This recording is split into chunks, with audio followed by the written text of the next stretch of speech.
Director SS Rajamouli దర్శకత్వంలో బాహుబలి సినిమాలో act చేసిన అనుష్క ఆ సినిమా పాన్ ఇండియా రేంజ్ హిట్తో సూపర్ స్టార్గా మారిపోయింది.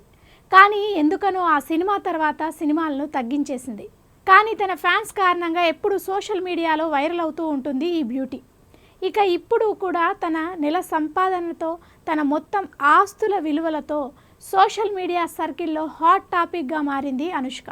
ఇక అనుష్క ఎప్పుడు సాధారణ జీవితాన్ని గడపడానికి ఇష్టపడుతోంది. కానీ ఆమె సంపాదన, కార్ కలెక్షన్ చూస్తే మాత్రం దిమ్మ తిరిగిపోతోంది. సినిమాల ద్వారానే కాకుండా బ్రాండ్ ఎండార్స్మెంట్లు, మోడలింగ్ ద్వారా డబ్బు సంపాదిస్తోంది అనుష్క. నటనలోకి రాకముందు అనుష్క యోగా శిక్షకురాలు. ప్రముఖ యోగా గురువు భరత్ ఠాకూర్ వద్ద శిక్షణ పొందింది. ఒక నివేదికల ప్రకారం అనుష్క ఆస్తుల విలువ 140 కోట్లు. ఆమె నెలకు దాదాపు 1 కోటి వరకు సంపాదిస్తోంది. అంటే సంవత్సరానికి 12 కోట్లు సంపాదిస్తున్నట్లు అంచనా. ఒక సినిమాకి 6 కోట్లు పారితోషికం తీసుకుంటుంది. అంతేకాదు హైదరాబాద్లోని జూబ్లీ హిల్స్లో అనుష్కకు 12 కోట్ల విలువైన విలాసవంతమైన ఇల్లు ఉందట. అలాగే హైదరాబాద్కు కొన్ని కిలోమీటర్ల దూరంలో అందమైన ఫామ్ హౌస్ కూడా ఉందట ఈ బాహుబలి బ్యూటీకి.